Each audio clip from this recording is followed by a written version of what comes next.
And welcome everybody to Off Day with Ballpark Nation. I'm Jim Christopher. Andy Tom Cheston is here. It is 8 a.m. in the Central Time Zone, 6 a.m. on the West Coast, and OU still sucks. Andy, let's talk a little Texas OU to start off because that's what I've been thinking about nonstop for the last almost 2 full days now.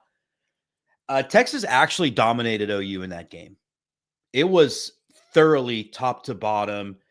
There's a lot of ways to look at it. OU really hadn't played anybody. So for as much as Texas rolled in there in 2 losses, and that's what people want to look at, people are forgetting that one of those losses was to the still number one team in the country that's dominated everybody. OU really hadn't played anybody, but did you see that level of just top to bottom dominance coming? Because I didn't. Yeah, I would have guessed that OU would have put up a better fight defensively. I still struggle to understand just how bad their back must have been if they needed to play a fresh off surgery John Mateer. And good for the kid for being a gamer, but he was clearly overmatched, clearly couldn't complete what should have been kind of easy passes. And I think some of that is him, but some of that is the Texas defense keeping him off balance, keeping him confused, shutting down the running game, and really limiting what they can do as an offensive team. I think there's still 2 very good defensive teams that played. Texas showed up a lot more than they showed up against Florida in the prior game. So that certainly helped. I think that was Texas's best game defensively. And then on the offense side, Arch Manning, the stats aren't going to wow you. 166 yards through the air is not going to go, oh, well, that's a Heisman candidate. And we should probably stop talking about the Heisman candidacy. But that was a managed game from a kid who played under control. In a lot of ways, took what the defense gave them and just controlled every aspect of the game when he had the ball. No stupid mistakes, no pushing the ball into envelopes he couldn't fit balls into.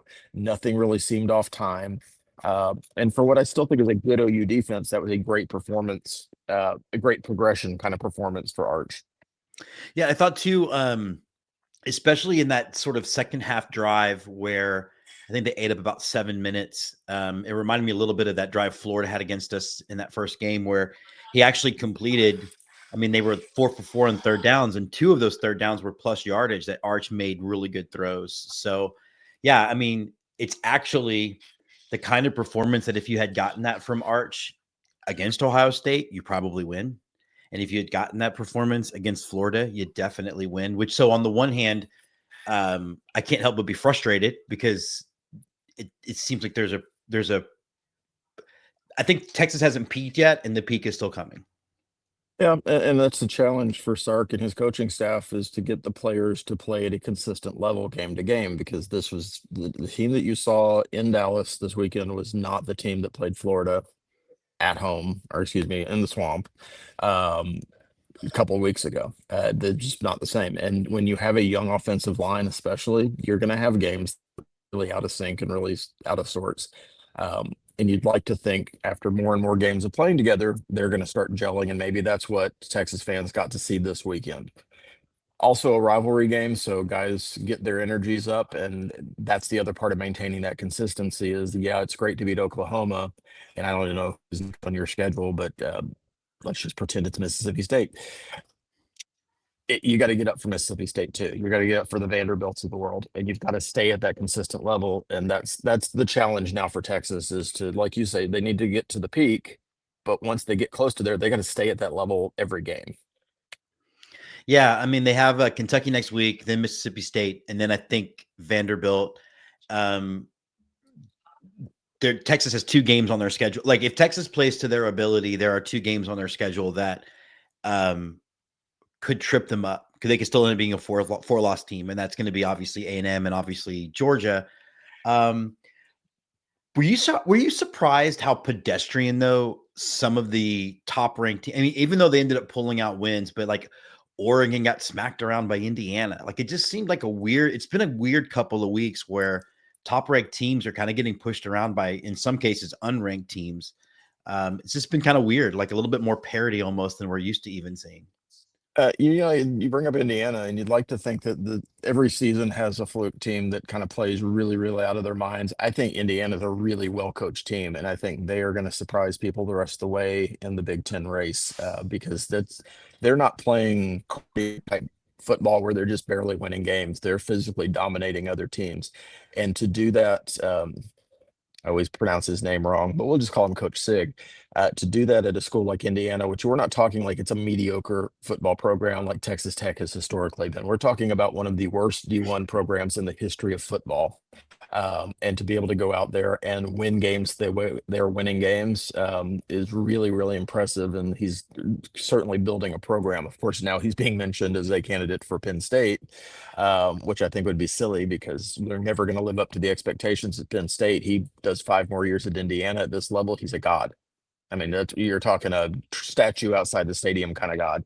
Yeah. Um, but it's been a fun football season to your point so far because there have been parity has come to college football at some level due to NIL, due to the unlimited transfer rule, and so kids who were being booked on third strings at big programs are now able to kind of show out a little bit more at smaller programs, and I think you're going to see more and more of what we consider college football craziness. The big teams with big money are always going to be the favorites to win, but I think some of the mid-tier teams have more of a chance than they've had in the recent past. So, staying in the Big Ten, like Penn State lost 2 games back to back in games in which they were favored by over 20 points. So it doesn't surprise you that James Franklin got fired. And it's going to be an interesting legacy for him because he really took a job that was probably, I mean, he rescued that team, not just from being not great on the field, but the scandal, all of that stuff. And he's positioned it to where now Penn State has expectations again, but he didn't meet them. So were you shocked to see him get fired midseason? To me, it still continues to shock me that it happens.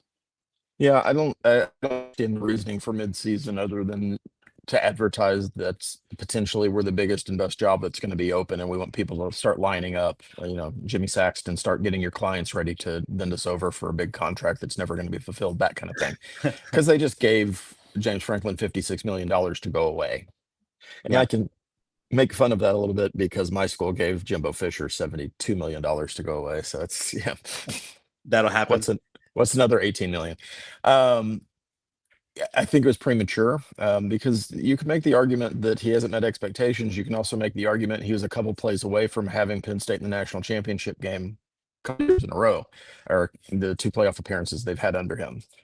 I think it's a close program. I think you look deeper in the numbers at what Franklin hasn't done. He doesn't beat ranked teams. He doesn't beat top 10 teams.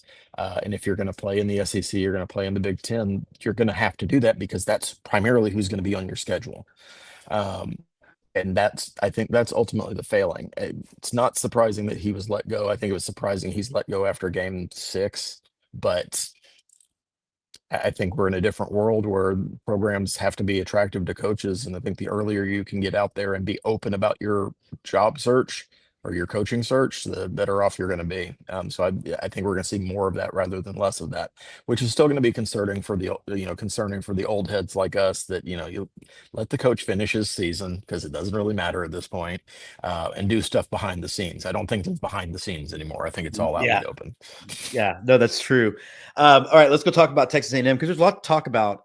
One, um, again, I think just that felt like A&M's most complete performance. I think the offense, knowing you well enough to know, you're probably going to mention the offense going quiet for a big chunk in the middle of the game. But I think that has much to do with jumping out and just basically trading blows with Florida, getting ahead, and then just milking the clock. But I felt like it was a really good, really solid performance, top to bottom from A&M to beat, which I think I'm going to say this because I'm a Longhorn graduate, is a better Florida team than their record. Sure, and y'all lost to them. So I mean, you need I'm that going to to be say a it. good. You need that to be a quality loss at some point during this year. So for you, Napier needs to run the table. I understand that. We'd like that too, because that's a quality win. Yeah. But it's interesting. I think the biggest thing that you saw this weekend with A&M is they played more disciplined football. Mm-hmm.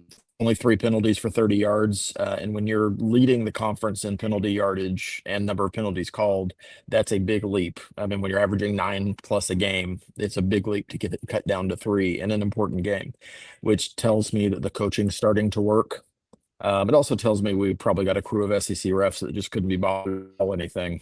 Which, if you watch, you get one of those every now and then. And if you watch Cassius Howell, our defensive end, being held literally play after play after play in front of a ref, and he just kind of waves at it. You get a little frustrated, but I think that was a big part of it. I think that Marcel Reed played within himself a lot. Finally hit a deep ball to open the game, and that was a big deal for those of us that suffer from BAS. Answering that opening drive at the way that A&M did with the 67-yard strike. I mean, the first offensive play of the game for A&M to get down to the 2 and then score one play later with an 8-yard run to tie up the game. A&M's got a couple of issues to work through that you saw in the first quarter because RPO games kind of give them fits a little bit, and that's how Florida scored their points. But once Elko and his staff made the adjustments, they scored 3 points the rest of the game. And we again limited them to, I think, one or two conversions on third down the entire game. So it's a dominating defensive performance. If you walk out of that game with any concerns, and you're an A&M fan, you're always going to have concerns. Le'Veon Moss being out, the offense seemed to slow down after that. Although, as Coach Elko is starting to point out to people, we still scored 34 points on a defense that hasn't given up 34 points all year. Right. Florida does have a good defense.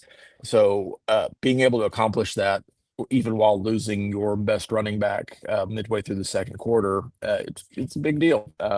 You hope that you're going to be able to get through Arkansas next week by resting him, and that it's not a severe ankle sprain. We'll find out more tomorrow when Elko has his press availability, I would assume. I don't think anything's broken. I think the consensus online, because all of us online doctors have decided it's probably a high ankle sprain, but then in degree of severity and pain tolerance and all that kind of stuff. I do feel for him because he lost part of his season last year, last quarter of the season, or with a knee injury, came back, worked really hard, and is trying to position himself for being a high level NFL draft pick, and the injuries don't help that. So hopefully he's back on the field soon. But for the program, it's making me have to figure out how we're going to lose 6 games this year. So I guess I get to count the bowl game in that somewhere, because no matter how down I can get on A&M, I can't pick us to lose to Samford, not Stanford, Samford. Yeah. So we have that kind of in the bag. But sorry. We kind of just need to survive the next 2 weeks. Arkansas in Fayetteville. Our friend Scott McIntyre will apparently continue to ignore the football games and watch them on replay while he goes tours the world and plays golf courses. I think that's what he does now. That's what he does now. And then got a game at LSU in Death Valley 2 weeks from Saturday. So that'll be a big one. And then we get a bye. And if you can get through that unscathed, the rest of the schedule sets up really favorably, headed for that showdown in Austin on the day after Thanksgiving. But long road to get there. And as A&M fans, you're going to find a lot of them ecstatic. You're going to find a lot of them looking at the record and trying to count up how many games are left and going, well, shit, this seems an awful lot like last year where we lost 4 of our last 5. To the same teams. The opponents don't play into that. I mean, and the counter to that is A&M is playing better football. They are more together on the offensive and the defensive lines, and no matter how fancy your offense is and how good your secondary is, you win football games with line play in the SEC. And so if there's something encouraging that you're just holding on to get through your battered Aggie syndrome this morning, this is not the same team that's going to allow South Carolina to run for 300 yards against you. This is not the same team that is going to struggle with Arkansas, I hope, because Arkansas is not, regardless of the Bobby Petrino magic and whatever they did against Tennessee this weekend, barely losing, they're not a good team. And I'm sure Petrino will have some stuff in his bag for us this weekend. I'm also sure our defense is better than anything he's faced before, because as we're seeing, Tennessee, even though they've been ranked all season, is not a great team. Mm-mm. And I think that what you saw this weekend, Arkansas, Tennessee, had a lot more to do with Tennessee not as good um, than Arkansas playing above their skis or anything like that. So it'll be a really interesting setup to the season, and I'm not getting more confident. I just get more nervous. Yeah, and I would say like even like the Missouri game, the only thing that I think that makes that interesting is the fact that it's on the road. Like I feel like if that was a game in College Station, um, Missouri hadn't seen an environment like that ever. I don't think that they would hold up. I mean, they held up well against Alabama, but um you might, I guess, if you're, because I know you might look at that game with some pause, but I think only because it's a road game would that give you any reason to Sure, have and it'll be the third game in 3 or 4 weeks because we'll buy somewhere in the middle of that. yeah, And that's a rough way the schedule shook out. We had three home conference games in a row, and now we have three road conference games in a row before getting back. And we're not yeah, going to play at Kyle Field for practically a month. yeah, So until that's September. that's a new challenge for Elko and his team because they weren't great on the road last year. Got a win in the only road game we've really played this year at Notre Dame, and need to continue to build on it. And so there's probably a lot of wait and see in my voice. I'm pleased with what's happened so far, but we need to go beat Arkansas into submission early and get the backups in play. So, do you think it's rich going back to the Red River game to watch Oklahoma fan complain about the officiating on the punt return after how they beat Auburn? I mean, isn't there a world where you just are like, okay, this is where I think my place in the world is messed up because to me, if I had become a beneficiary of a clear, um, if I was the beneficiary of a clear officiating mistake, I'm not going to complain about the officiating going forward because, you know, Karma. because karma and because yeah, and Those and things tend to even out. and that thing, and that punt return is not what beat you. It's what put the nail in your coffin. But it's rich to me to watch Well, I them mean, watch the I Gomers think, like that. It's yeah, I think that, fans can bitch about officiating all they want. I think you develop a reputation as a team when your coaching staff is the ones doing it and doing it through the media. And I know you're making a stand for your team and standing up for your guys and letting them know that you feel you got robbed too. But there's a way to handle that, and having an emotional blow up one time is understandable. Doing it a lot, and getting a reputation as just a bunch of complainers, I don't think goes well. Fan bases can be outraged all they want, and literally any punt return that's ever happened in the history of football, you could probably call a penalty on because it's almost just the impossible not to hit nature of the somebody in the play. back, and Yeah. it's just the way those plays go. Um, I bet if we do some film review, we could find 5 or 6 holds that weren't called against OU in the regular course of play. I mean, just it is what it is. Not that it did them any good because they couldn't manage a touchdown. Poor Brent Venables. Maybe he could go to Well, Penn State. let's talk about Brett Venables for a second because I want one. I actually have a feeling that when we look back at the end of this season, I don't know because Texas is clearly probably, unless Texas runs the table, they're not going to make the SEC championship game. So they make the playoff, they're going to be an at-large team. I don't know that this loss or this win is going to look all that great because I actually see 3 more losses on the schedule for OU. Brett Venables has played Texas in the last 4 games. They have only scored a touchdown in one of them. They were shut out, 3 points and then 6 points. Now in the middle there was a shootout.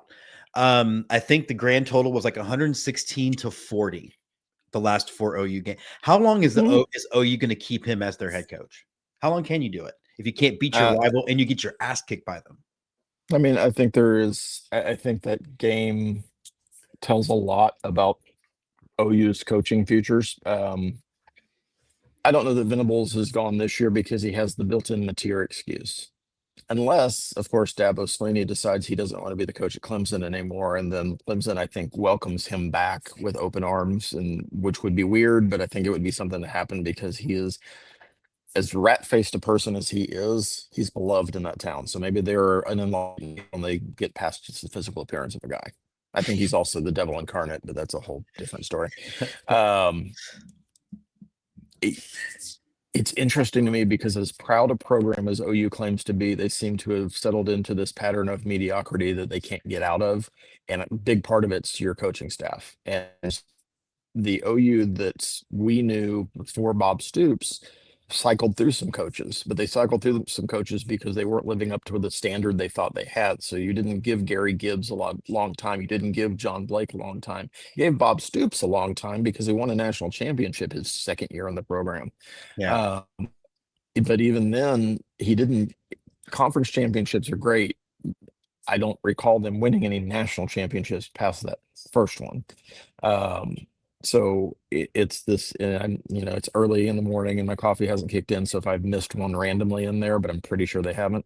For a program that claims to be a blue blood like Oklahoma does, and they certainly have skins on the wall, they have settled into a pattern of, winning 9 games is fine. That's okay. We're good with that. And they haven't even met that standard under Venables in most seasons. So Yeah. it's I don't know if they're accepting their role as the new Arkansas in the SEC.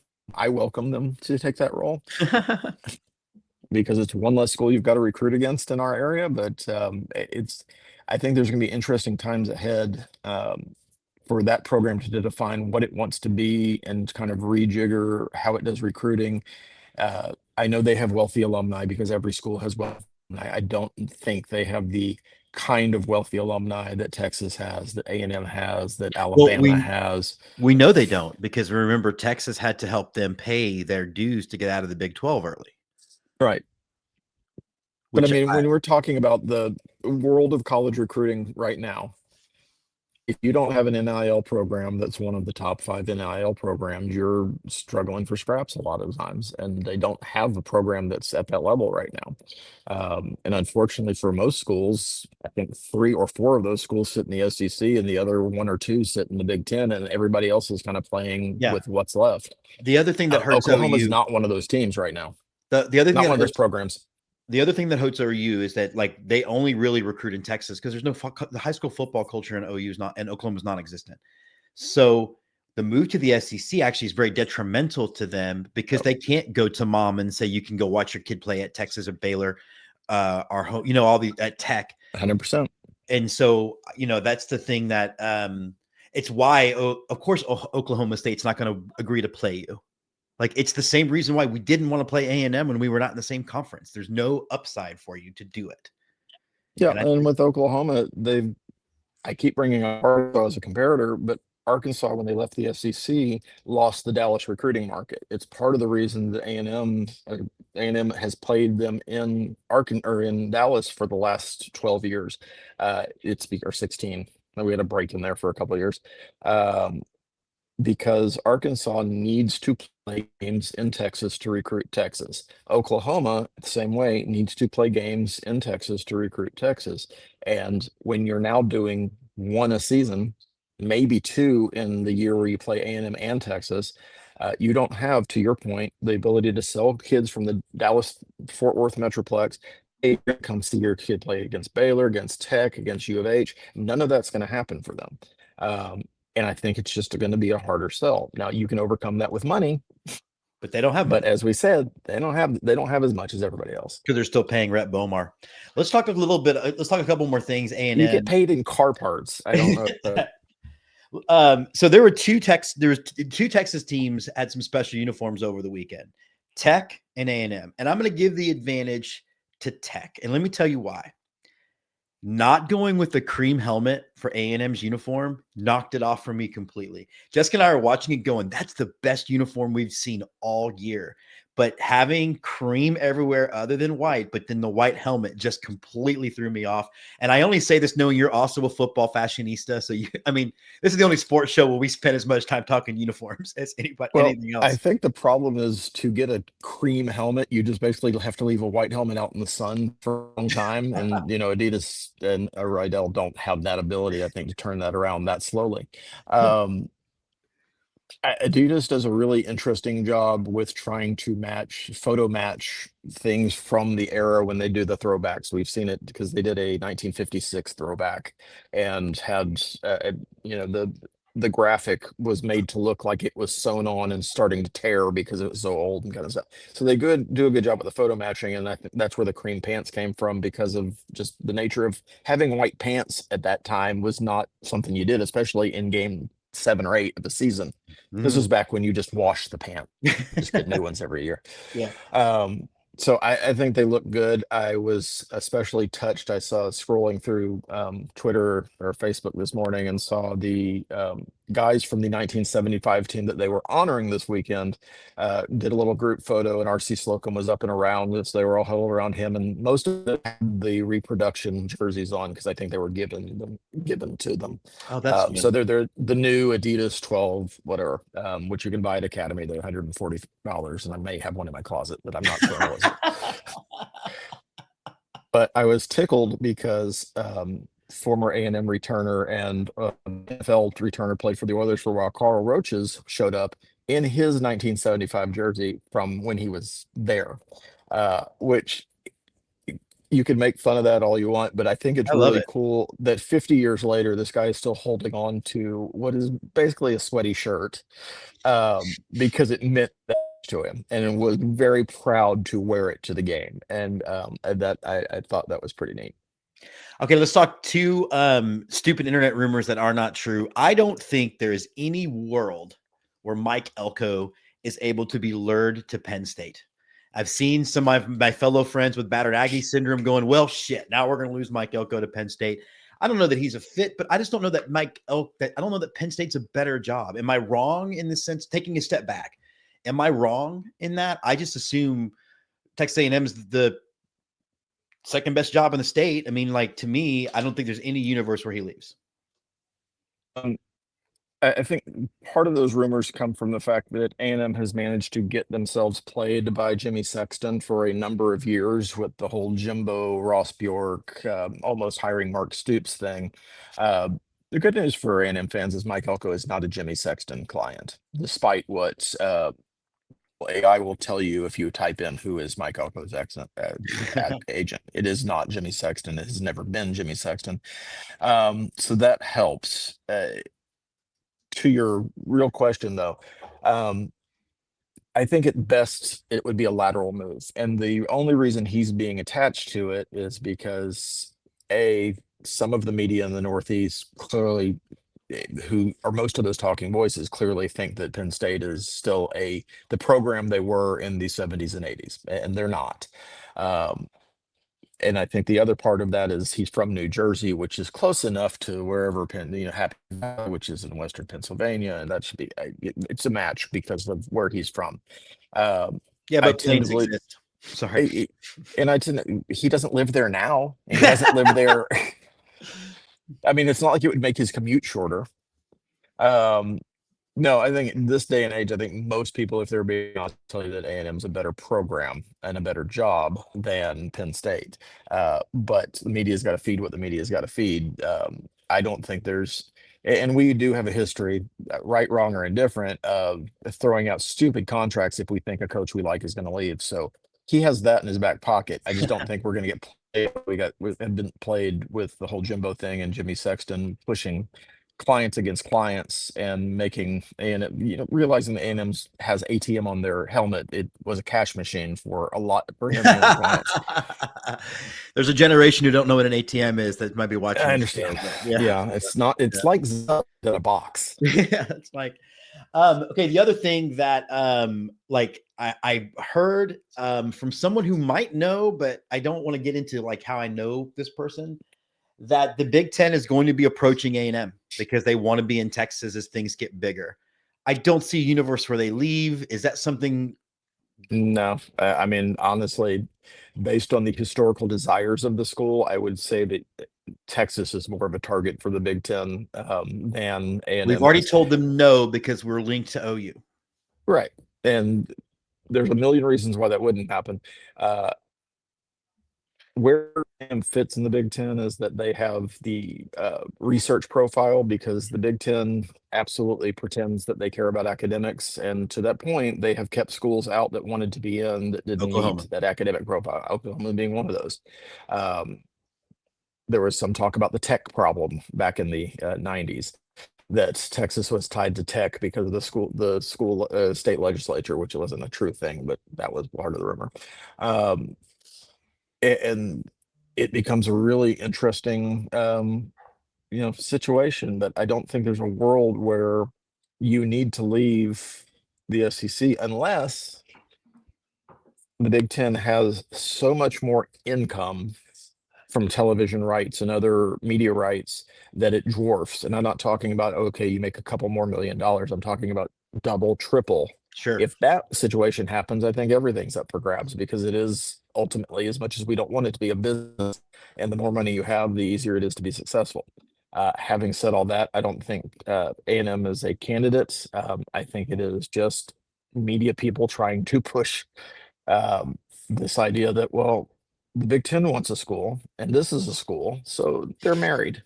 Yeah. I don't think it has any more teeth than that, but it does pop up, especially when the SEC announced that Texas and OU were joining the conference. There was a lot of outrage. Oh, we'll just take our football and go home.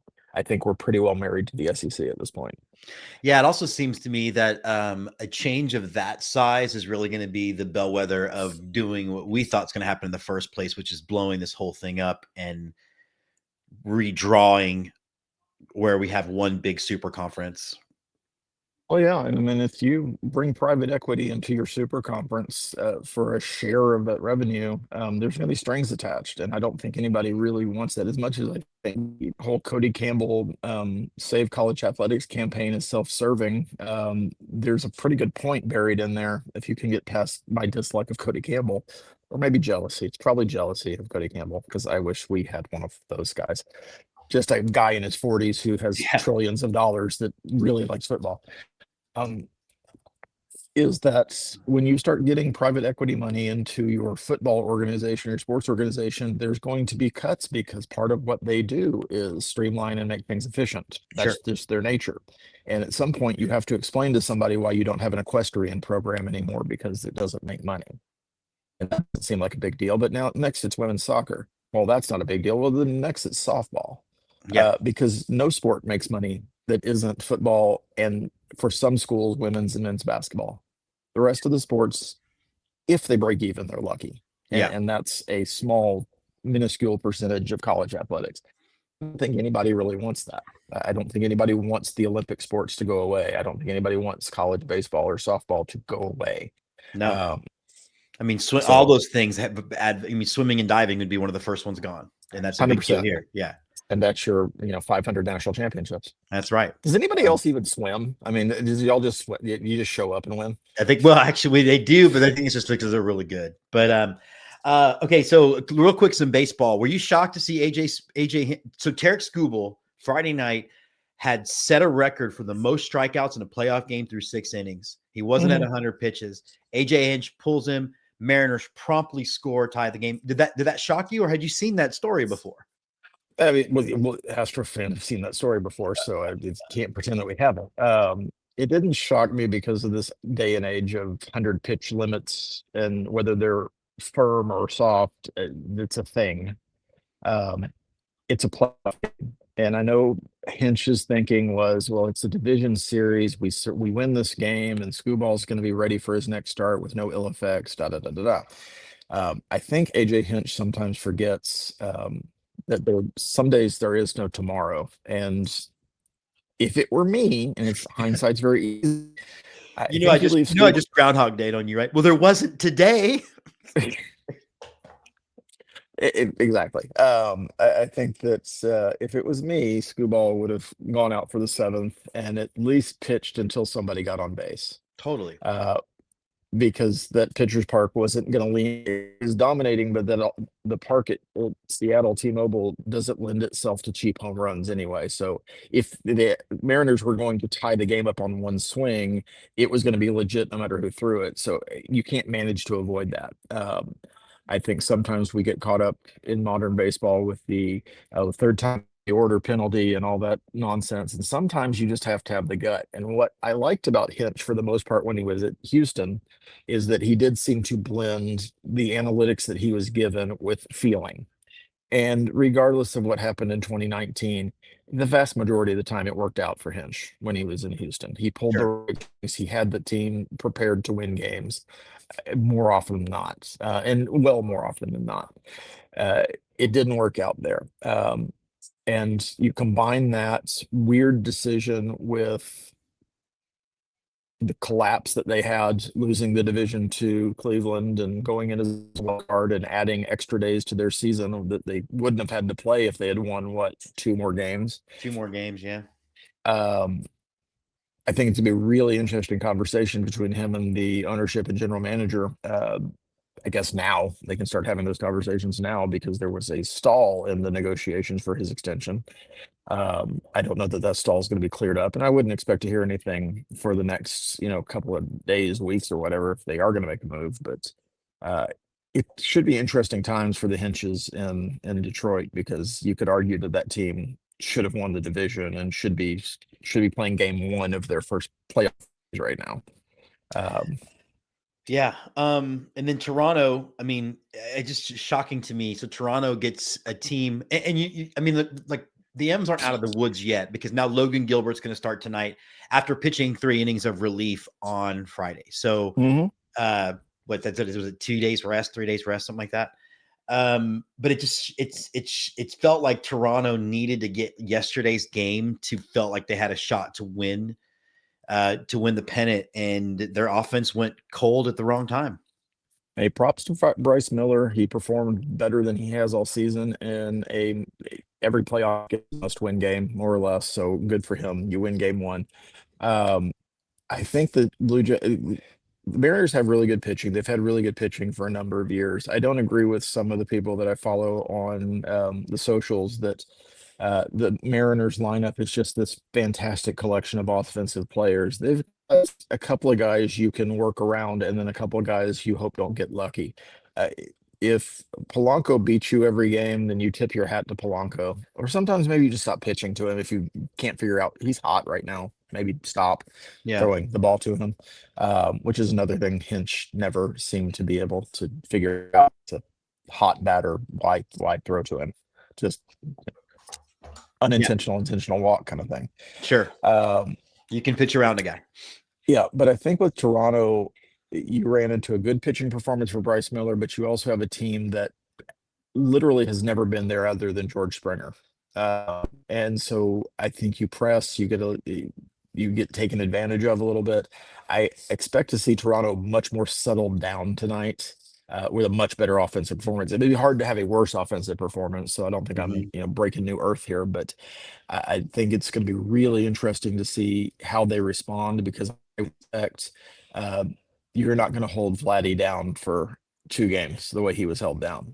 Springer is a seasoned playoff performer, and if you want to take heart, if you're a Toronto fan, you can look at George Springer's first World Series game where he looks really, really bad. I think 0 for 5 Mhm. with 4 strikeouts or something. It was just a all-time bad And performance. then had the famous And hitting the his entire fan base wanted him moved down yeah. the lineup. He had the very famous hitting his hard press conference answer. Yep. Yes, George. And but the entire fan base was, well, it's time to put him at 7. We just can't afford him in this thing. And Springer's going to be fine because Springer was fine. That's what's happened. But I expect the rest of the Toronto team to wake up and make this. These teams are kind of matched evenly. Seattle's pitching is better, but Toronto's offense is better. So it'll be. I think it's a series that probably goes 6 or 7. Okay. But I don't think that whatever happened last night with Bryce Miller and the Toronto offense cratering all at once is something that's going to continue for the rest of the series. I think you're going to see more competitive games. And maybe seeing because they really don't know if Brian Woo's actually going to pitch. He did make the roster, but they don't know if he's actually going to be allowed to start. I would have thought he would have been scheduled to start this. It felt like if he was going to start, he would be starting tonight because why bring Gilbert back on 2 days rest after pitching 3 innings of relief? And I'm really disappointed. I'm in Seattle right now, and we landed. We're going to put our feelings about the Mariners aside or the Mariners fan base aside for just a second. It was really kind of neat. We landed Friday night before the 15th inning home run. So as we were going down the escalator to get to the rental car shuttle, Polanco hit his home run to win the game. And before that, you saw people literally walking around watching their phones, catching the game because they're probable. But the airport literally cheered. And so, regardless of what city that happened in, that's always kind of a neat thing to experience because we've Sure. been on it with the Astros. You've seen it with the Cowboys and with the Longhorns. Being able to win the big game, especially if you have a history of not winning the big game, is a pretty big deal. So Yeah. that was kind of fun. Last night was weird though because we were walking around downtown Seattle. Very few homeless people. Relax. No National Guard needed here. I'm sure it'll be coming, but it's not here yet. Um, and there was kind of nothing. And I realize it's a Sunday night. People have to wake up today, even though it's Columbus Day or here Indigenous Persons Day, or probably something else that they've assigned it to. But there was kind of just you didn't see crowds at the bars. It was on the TVs as you walk by places, but it wasn't as palpable. It'll be interesting to see how that picks up over the next couple of days, though. Yeah. I mean, it is fun. And, all the people that are like trolling, all of our fans that are trolling Mariners fans for being emotional online. But that was us 10 years ago.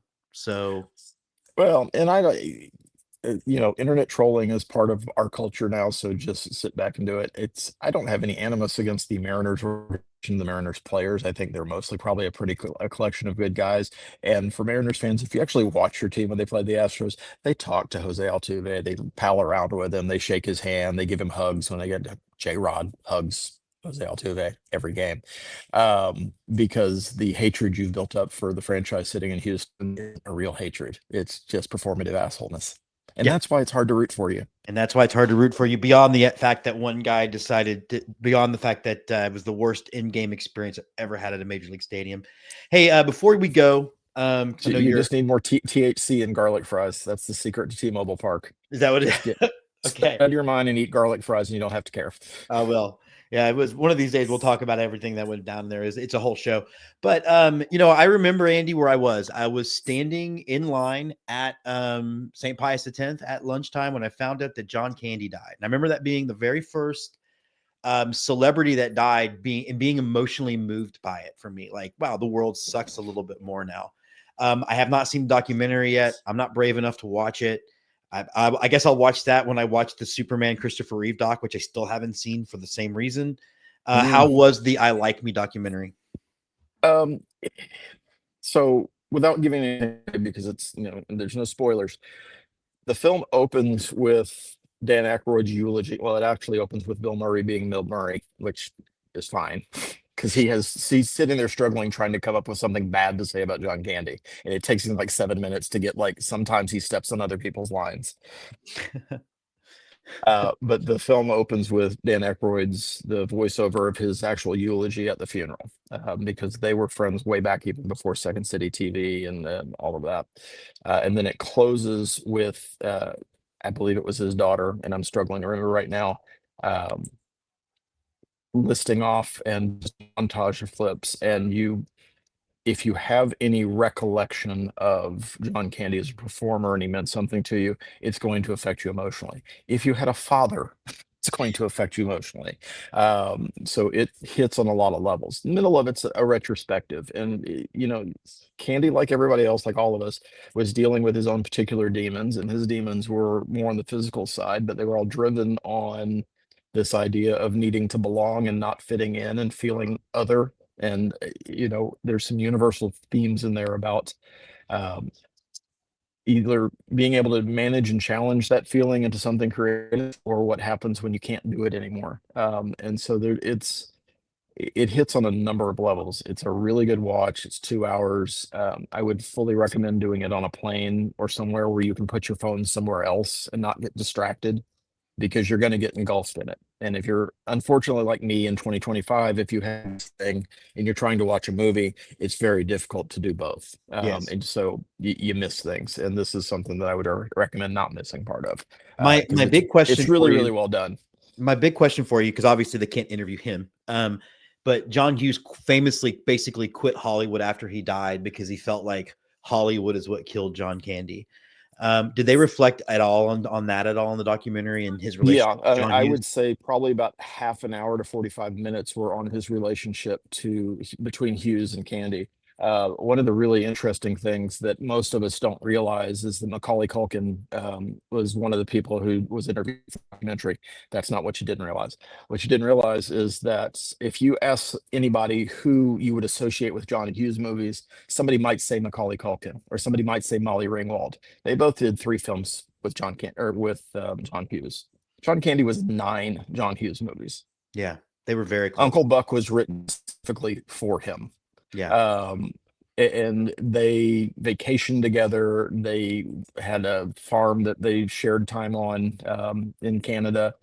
Their families spent time together, and so you have the Candy kids talking about Uncle John and what that relationship meant to them. So yeah, there's a good chunk of that spent on that. Yeah. And I mean, he did Home Alone as a favor, uncredited, like just to help him make sure the movie got made. Like it was just a very amazing, atypical friendship for that industry. Yeah, and it was a light callback to the Schminke brothers without Eugene Levy, obviously, but Mhm. it was interesting watching the threads go through that.